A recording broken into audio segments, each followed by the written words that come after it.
What's happening, friends? Brian Ullman here with another episode of What's Happening, Gem State. I have a great show for you today.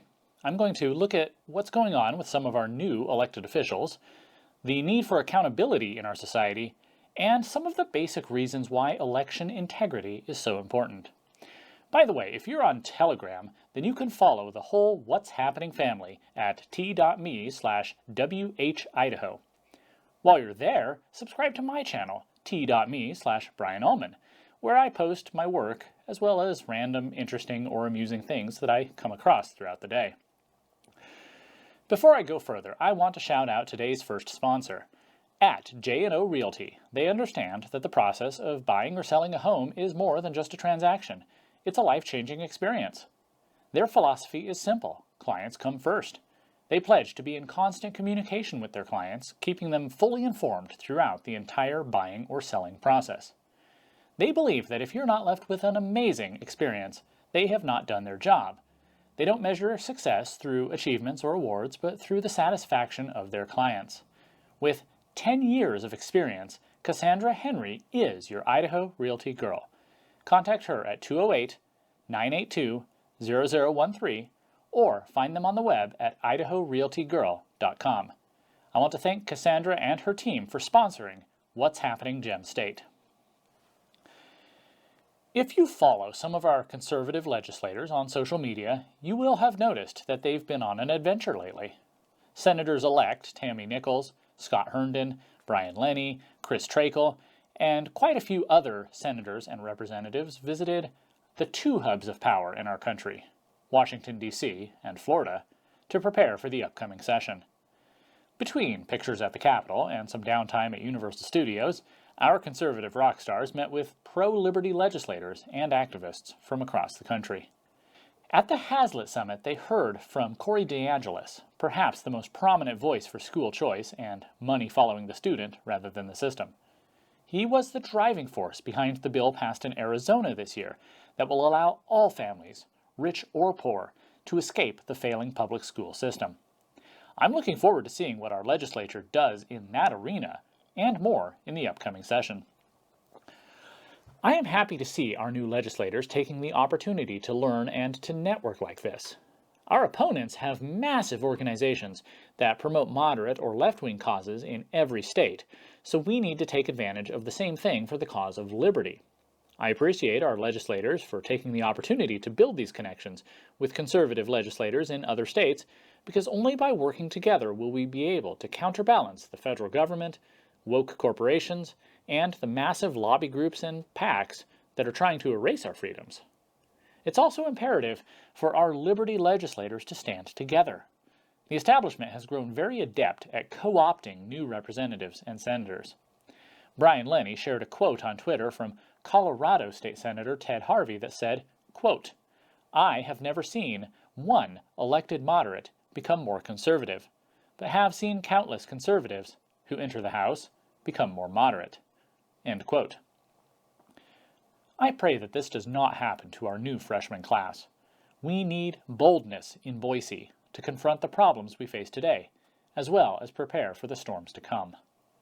In other news, our new Attorney General Raul Labrador has begun transitioning into his new office. He announced two high-profile staff hires last week, selecting David Dewhurst as Deputy Attorney General and Theo Wold as Solicitor General. Mr. Dewhurst has served in many roles throughout the years, working in President Trump's Department of Commerce in 2018 before serving as Solicitor General of Montana in 2021. Mr. Wold also served in the Trump administration, advising the president directly regarding domestic policy. He and his wife, Megan, who is also an attorney who clerked for Justice Samuel Alito, they came to Idaho and immediately hit the ground running in their work to defend liberty here. I don't know Mr. Dewhurst, but I have met Theo Wold several times and have been extremely impressed with his knowledge, his oratory, his zeal, and his ability to get things done. He's going to be a great asset to our state for many years to come. Creating an office of Solicitor General is something that Labrador promised on the campaign trail. The job involves defending the laws of the state by directly arguing for them in court. The office holder is basically the state's on-the-ground lawyer. There is a federal Solicitor General who serves in the Department of Justice under the President. His or her job is to argue the government's position at the Supreme Court. Bringing that office to Idaho should prove advantageous for the cause of liberty, enabling Raul Labrador and his team to more effectively defend state law against an increasingly tyrannical federal government. I am excited to see what Raul, Theo, and their team do in the next 4 years. I hope to see you at the Capitol this session. Our elected leaders need our support and encouragement when they're doing what we want, and they need solid constructive criticism when they go astray. Letters, emails, and phone calls are great, but showing up in person is a special privilege, one of the great privileges of living in a republic, and we should take advantage of it. Be ready to drop in on a morning committee meeting and share your own perspective during public testimony. My friends at the Idaho Freedom Foundation are hosting a 2-hour online seminar called Legislature 101 on December 8th. This should be a great opportunity to learn the basics of how things work in Boise and how you can take part to help advance a conservative agenda. Dustin Hurst, VP of the IFF, said, quote, "Corporate interests employ an army of lobbyists at the Capitol promoting their big business's agenda. On the other side are regular Idahoans who just want to keep Idaho free and prosperous. Legislature 101 is a critical tool in equipping Idahoans to go toe-to-toe with the likes of IACI and win." End quote. I signed up, and so should you. I look forward to seeing you online. One of the biggest issues today that faces our states and our legislatures is the so-called Great Reset. I have a series of posts over at my Substack, gemstate.substack.com, that look at the different facets of this social upheaval. Critical race theory, queer theory, diversity, equity, inclusion, social emotional learning, ESG, and even modern monetary theory and digital currencies are all ways in which powerful unelected oligarchs are using to transform our world into something new. Of these, ESG might be the most pressing concern for our elected officials.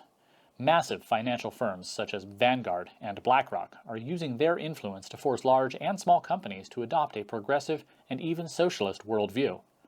The end result is going to be a Chinese-style social credit system, where your very thoughts could condemn you to being shut out of the market and the public square. I don't believe that any single state can stop this oncoming tide. These forces are simply too powerful. But if we work together with other red states, then we might stand a chance of preserving our freedoms. I've been gratified to see our legislators, like my own district Senator Scott Grow, and state officials like State Treasurer Julie Ellsworth, taking this threat seriously. Expect to see some bills this session that attempt to curtail ESG, and remember to encourage our elected officials to pass them. My name is Brian Ullman, and this is What's Happening Gem State. Are you interested in sponsoring What's Happening Gem State? Contact me at brian.ullman@proton.me, and we can work out a deal. I would love to shout out your business on this platform. Welcome back to What's Happening Gem State. I'm your host, Brian Ullman. In the wake of the 2022 midterm elections, many people are pointing fingers and trying to figure out who to blame for the Republicans falling short of expectations. In last week's episode, I suggested that McLeadership, Mitch McConnell, Kevin McCarthy, and Ronna McDaniel, should face some consequences. Since then, McCarthy won a solid election to remain the leader of the House Republicans, though he fell short of the threshold he needs to win the speakership when the new session begins. Of the three, I think McCarthy is probably the most amenable to the conservative movement. He just vowed to remove Ilhan Omar from the House Foreign Affairs Committee and Adam Schiff from the House Intelligence Committee, so he's off to a great start, and I'll keep an open mind.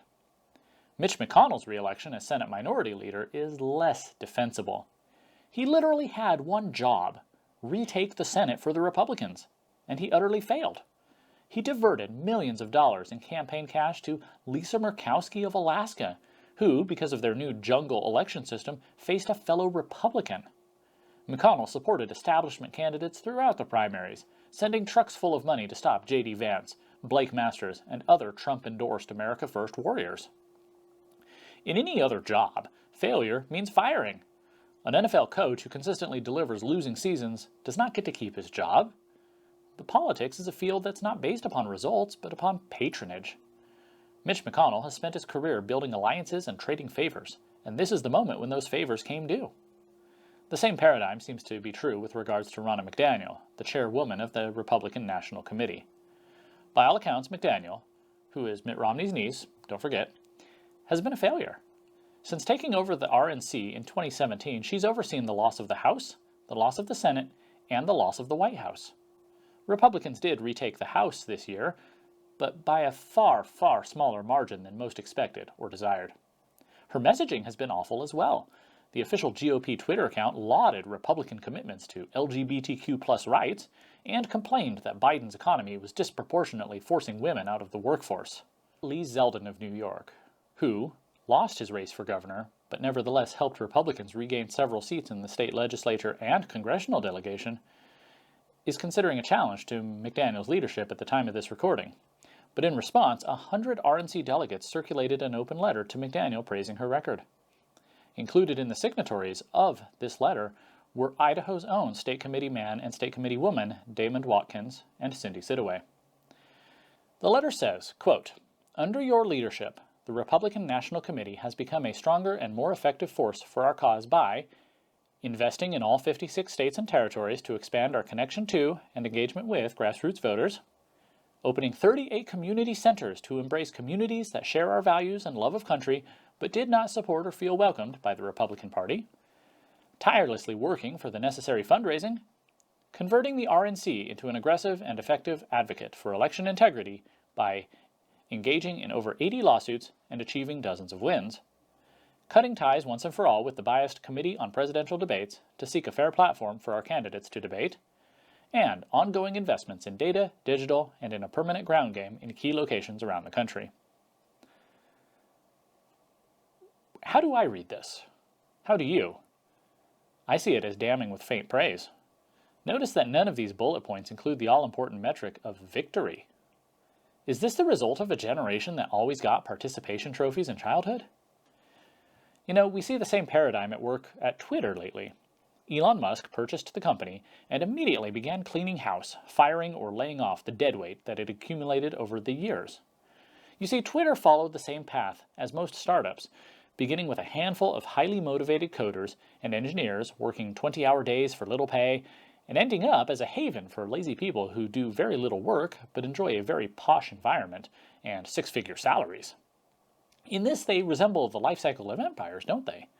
America began as some rugged frontiersmen fighting a desperate war against the greatest military power on Earth, and today we provide millions of government employees and NGO staff with extremely comfortable sinecures. The worst part is that these people, whether they work for the government or for Twitter, they think they're important, they think they're essential. A while back, a woman posted a video on TikTok sharing what she called a day in the life of a Twitter employee. She shared her forays into the fancy cafeteria, her time in the meditation chambers, and high-level strategy meetings with other supposedly hard-working employees. And she capped it off with a visit to the wine bar. Something missing from this montage was anything resembling actual work. You see, these are the sorts of people who told laid-off coal miners to learn to code. When Elon Musk started letting these deadweights go, they freaked out, taking to Twitter, ironically, as well as to the pages of mainstream media, to decry Musk's heavy-handed leadership. Left-wing media posted endless stories about the imminent demise of Twitter, as these useless former employees spread the word that the platform would not survive without them. Yet it remains. Well, they are gone. Perhaps what scares the media the most is the demonstration that 75% of the workforce at big tech is completely useless. What if Google and Facebook come to the same realization? What if the federal government learns from this as well? Goodbye, sinecures. Yoel Roth, who led Twitter's Orwellian trust and safety team, left the company and wrote a pathetic op-ed in the New York Times about Twitter's supposedly uncertain future. The same Yoel Roth had spent his tenure censoring conservatives and calling Trump and his supporters Nazis, so take his opinions with a massive grain of salt. Yet his duties as head of trust and safety didn't seem to extend to protecting children from exploitation. The use of Twitter to distribute child sexual abuse materials was an open secret, but nobody seemed to be able to stop it. That is, until Elon Musk took over. According to journalist Eliza Blue, a survivor of human trafficking and an advocate for victims of exploitation, There were 3 hashtags consistently used by pedophiles to share child pornography on Twitter, but the company did little to shut them down. Just days after Musk's acquisition, all 3 have been terminated. It makes you wonder about the priorities of people like Yoel Roth and Vijaya Gadde, who used any pretext to ban conservatives from the platform, but could not seem to police the horrific things happening in their own backyard. I think it's time to bring accountability back to America. If we are to have any hope of saving our country, it must start by holding people to account. We must demand competence, even excellence in our leaders, our employees, and most of all, ourselves. My name is Brian Ullman, and this is What's Happening, Gem State. As a reminder, you can support me directly by subscribing to the Gem State Substack. As a free subscriber, you receive every post, about 3 per week, in your inbox. As a paid subscriber, you help me make the time to create content that I hope is informative and inspirational. I really appreciate everyone who subscribes, everyone who shares my work. It really means a lot to me. So go to gemstate.substack.com to subscribe today. Welcome back to What's Happening, Gem State. I'm your host, Brian Ullman. Succession of authority is one of the most important facets of any society. Everyone must accept whatever method of succession is involved, lest every transfer of power devolve into civil war. It does not matter what the method of succession is, so long as everyone agrees to respect it. In England, before the Norman Conquest, 1,000 years ago, succession was generally from father to son, but it wasn't automatic. The Witenagemot was a council composed of the eldest and most powerful men of the kingdom, and it had the authority to elect the king, usually elected the previous king's son or someone in his family. When King Edward the Confessor died in 1066, Duke William of Normandy attempted to claim the throne by virtue of some of his ancestry, as well as vows allegedly made by his chief rival, Duke Harold Godwinson of Wessex. However, the Witan chose Harold instead. For one reason, because Harold was actually an Englishman. Duke William, of course, invaded and conquered England, which shows that victory with arms will always trump the rule of law. Inter arma enim silent leges, as the Romans used to say. After the Norman conquest, England adopted the European tradition of absolute primogeniture. The eldest son of the king inherited the kingdom no matter what. William actually bequeathed his primary title of Normandy to his eldest son Robert, while England, which was still considered to be a backwater at the time, went to his second son, William Rufus. This did not stop Robert and Rufus from going to war with each other to claim the other's territory, which demonstrates the need for a solid and accepted plan of succession. A major test of this system came in the 12th century when King Henry I's only son, William Adelin, died while crossing the English Channel. Henry made his barons swear to support his daughter, Matilda, but England had never had a ruling queen. This was something novel, something uncertain. After Henry's death, the barons and the church decided to support his nephew Stephen instead. Matilda, expecting to rule the kingdom, raised an army and invaded to claim what she believed was her right. The decades of constant civil war that followed were known as the Anarchy.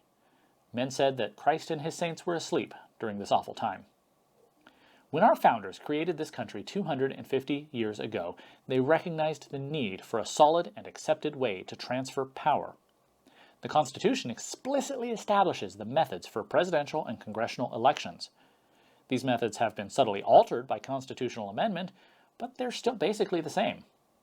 To select a president, each state elects a slate of electors, while representatives and senators are elected by a majority of voters in their district or state. The legitimacy of a Republican form of government rests upon the consent of the losers. When a presidential candidate or party loses an election, they must be able to accept that this is the will of the people, and they will agree to abide by the results so as to allow the system to continue. In the year 1800, Vice President Thomas Jefferson defeated President John Adams. It was a precarious moment, the first time that the president in power was denied re-election. John Adams, though understandably stung by this result, packed his bags and went home to his farm in Massachusetts. The system worked. In 1824, General Andrew Jackson of Tennessee ran as a populist against the established party structure. A four-way election failed to result in anyone receiving a majority of electoral votes, so according to the Constitution, the House of Representatives chose from among the top three candidates. Speaker of the House Henry Clay, who came in fourth, threw his support behind the second-place candidate John Quincy Adams.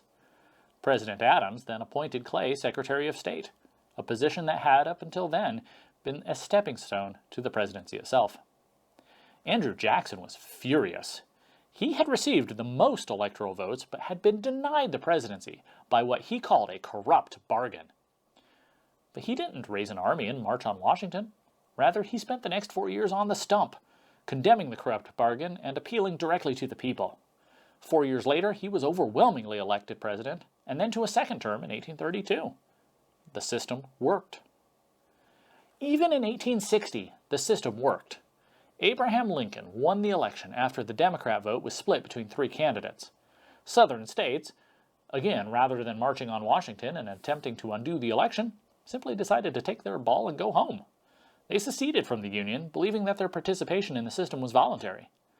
Lincoln, of course, disagreed, and the resulting war would kill 600,000 American soldiers, but the problem wasn't the election system.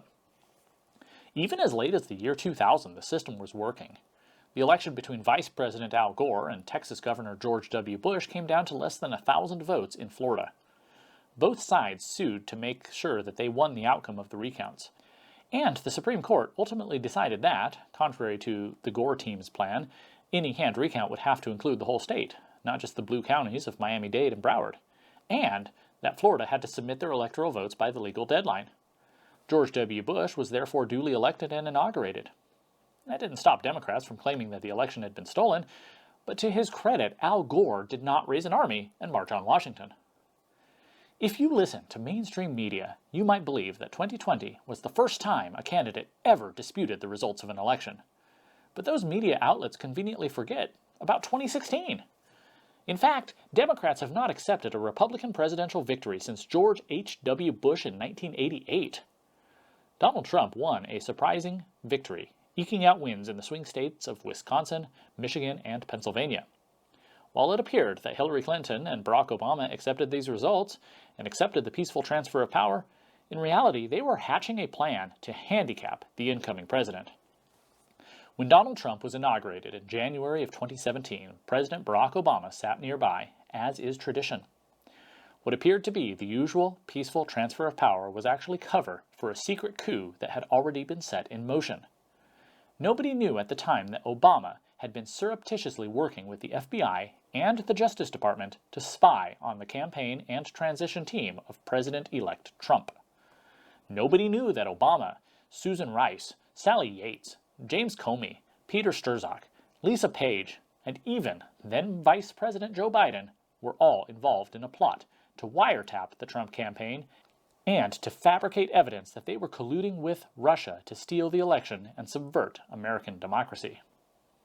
This conspiracy makes President Nixon's cover-up of the Watergate burglary look petty by comparison.